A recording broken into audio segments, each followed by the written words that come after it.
সামনেই রয়েছে কালী পুজো। আপনারা কিন্তু এভাবে নারকোলের চিড়া একবার বাড়িতে বানিয়ে দেখতে পারেন। ভীষণ সুন্দর হয়। যে কোনো পুজো আশ্রার দিনে আপনারা কিন্তু এভাবে বানিয়ে নিতে পারেন। চলুন একবার দেখে নিন।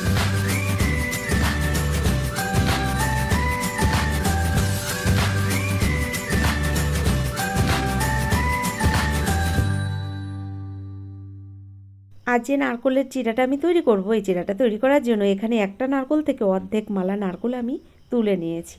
তো এবার দেখুন ছুরি দিয়ে নারকোলের যে কালো অংশটা রয়েছে এটাকে আমি তুলে ফেলছি। তো ছুরি দিয়ে এভাবে কিন্তু তুলে নিতে হবে প্রথম। কোনো রকম কালো অংশ থেকে গেলে এই চিড়াটা কিন্তু দেখতে ভালো লাগবে না। তো দেখুন ছুরি দিয়ে এভাবে আমি কালো অংশটাকে তুলে নিচ্ছি। নমস্কার বন্ধুরা, কেমন আছেন সবাই? নিশ্চয়ই সবাই ভালো আছেন, আমিও ভালো আছি। টিয়া রান্নাঘর থেকে আমি তন্দ্রা। আজ নিয়ে এলাম নারকোলের চিড়ার রেসিপি। এটা কিন্তু আপনারা যে কোনো পুজো আশ্রার দিনে বাড়িতে বানিয়ে নিতে পারেন। এত অপূর্ব সুন্দর হয়, যেমন দেখতে সুন্দর হয় তেমন কিন্তু খেতেও দারুণ হয়। আর আপনারা কিন্তু এটা বানিয়ে কিছুদিনের জন্য সংরক্ষণও করতে পারেন। তো দেখুন এখানে আমি নারকোলের কালো অংশটা তুলে নিয়েছি। এবার দেখুন এই সাইডের যে শিরাগুলো রয়েছে, মানে এই কোনাগুলো, আমি এগুলোকে কিন্তু কেটে কেটে বাদ দিয়ে দিচ্ছি। কারণ এই কোনাগুলো থেকে গেলে কিন্তু এই চিড়াটা সুন্দর হবে না দেখতে। তো দেখুন সাইডে যে কোনা মতো রয়েছে এগুলোকে আমি এভাবে ছুরি দিয়ে তুলে নিচ্ছি। তো চারি সাইড দিয়ে এভাবে আমি তুলে নেওয়ার পরে তারপরে এই চিড়াটা তৈরি করব। দেখুন এখানে আমি চারি সাইড দিয়ে কিন্তু এই কোনাগুলো শিরা মতো রয়েছে, ওটা কিন্তু কেটে বাদ দিয়ে দিয়েছি। এবার ছুরি দিয়ে একদম পাতলা পাতলা শেপে এভাবে আমি কেটে নিচ্ছি। দেখুন এভাবে জাস্ট কেটে নিচ্ছি, খুব সহজ কিন্তু। তবে পাতলা পাতলা করেই কিন্তু কাটতে হবে। এখানে কিন্তু মোটা করে কাটলে এই চিড়াটা কিন্তু দেখতে ভালো হবে না। যতটা সম্ভব আপনারা পারবেন ততটাই পাতলা করার চেষ্টা করবেন।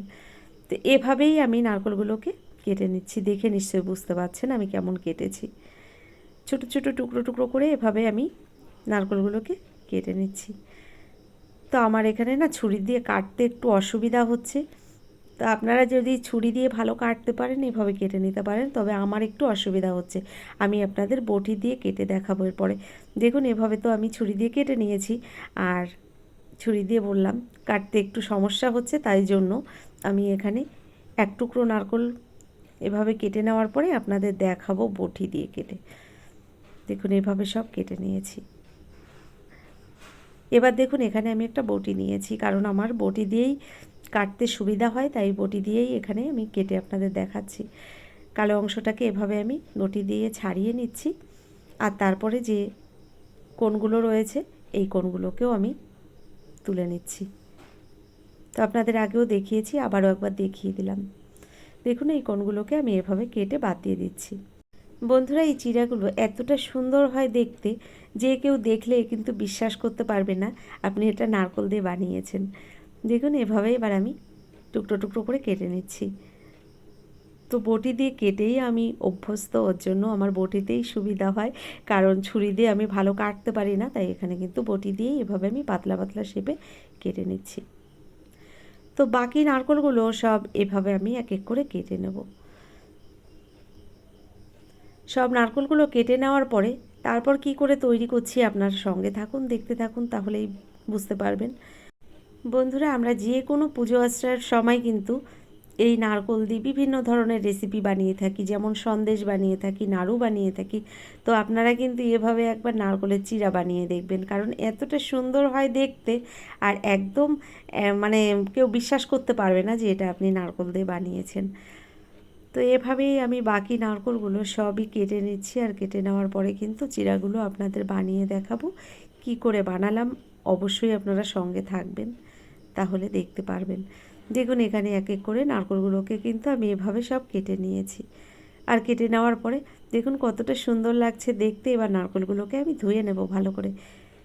তার জন্য আগে থেকে আমি একটা বোলের মধ্যে এখানে জল নিয়েছি, আর এই জলের মধ্যে নারকেলটাকে ভালো করে ধুয়ে নিচ্ছি। তো এখানে দেখুন জলের মধ্যে আমি নারকেলগুলো হাত দিয়ে ভালো করে চটকে চটকে ধুয়ে নেব, কারণ নারকেলের গায়ে কিন্তু কালো কালো নোংরা লেগে আছে। তো এগুলো আমি ধুয়ে নেওয়ার পরে একদম ধবধবে সাদা হয়ে যাবে। দেখুন এখানে কোনো রকম কালো কিচ্ছুই নেই, আর দেখতে কতটা সুন্দর লাগছে। নারকেলগুলো সব এখানে এক এক করে আমি ধুয়ে তুলে নিয়েছি। এবার আমি নারকেলের চিড়াগুলো তৈরি করব, তার জন্য গ্যাসের উপরে একটা কড়াই বসিয়ে দিয়েছি।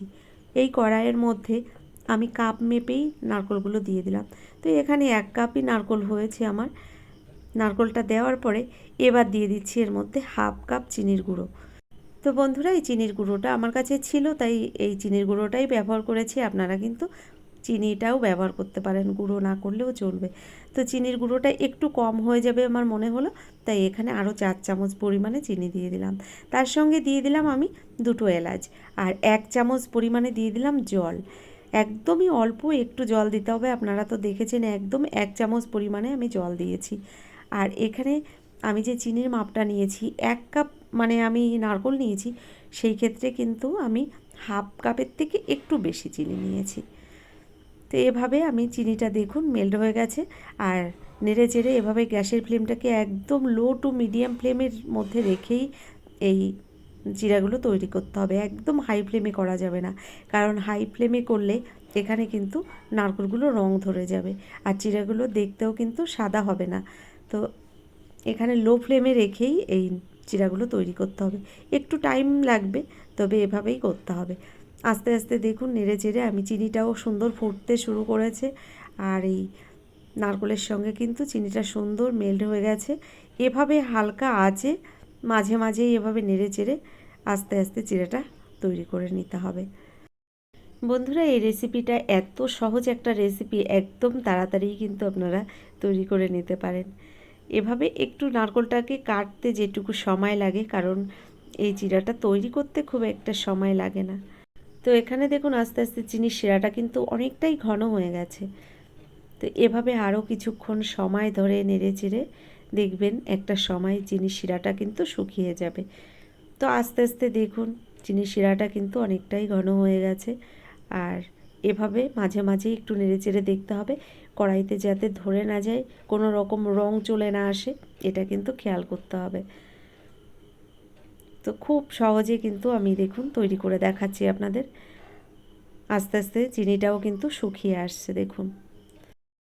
বন্ধুরা, আপনারা এই নারকেলের চিড়াটা বানিয়ে কিন্তু 1 মাস পর্যন্ত সংরক্ষণ করতে পারেন, কারণ যে কোনো একটা বয়ামের মধ্যে আপনারা এভাবে যদি রেখে দেন বানিয়ে, তো মাঝে মাঝে এখান থেকে আপনারা বের করেও খেতে পারেন।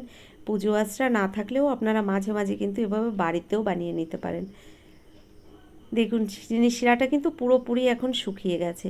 এবার একটু ঝুরঝুরে বানিয়েই আমি নামিয়ে নেব, তবে গ্যাসের ফ্লেমটা কিন্তু একদমই বাড়িয়ে দেওয়া যাবে না। এভাবে আস্তে আস্তে দেখুন চিনির শিরাটা পুরোটা শুকিয়ে যাওয়ার পরে ঝুরঝুরে একটা ব্যাপার চলে আসছে এই চিড়ার মধ্যে। তো রেডি হয়ে গেল আমার নারকেলের চিড়া। দেখলেন তো কত সহজ একটা রেসিপি। এবার এই নারকেলের চিড়াগুলোকে আমি নামিয়ে একটা ছাঁকনি দিয়ে বাকি যে চিনিগুলো রয়েছে এই চিনিগুলোকে ভালো করে ছাড়িয়ে নেব। তো বন্ধুরা, আজকের রেসিপিটি আপনাদের কেমন লাগলো অবশ্যই কিন্তু আমাকে লিখে জানাবেন। আর যদি এই ভিডিওটি ভালো লেগে থাকে, এখনও একটা লাইক দিতে ভুলে গেছেন, অনুরোধ করব আমার ভিডিওটি দেখার পরে একটা লাইক দিয়ে চ্যানেলটিকে যারা এখনও সাবস্ক্রাইব করেননি অবশ্যই আমার চ্যানেলটিকে সাবস্ক্রাইব করে আমার ভিডিওর পাশে থাকা বেল আইকনটি ক্লিক করে নোটিফিকেশানটা অল করে দেবেন। তাহলে কি হবে, আমার ভিডিও আপলোড করার সঙ্গে সঙ্গে তার নোটিফিকেশানটা আপনার কাছে পৌঁছে যাবে, আর আপনি টাইম মতো ভিডিওটা দেখে নিতে পারবেন।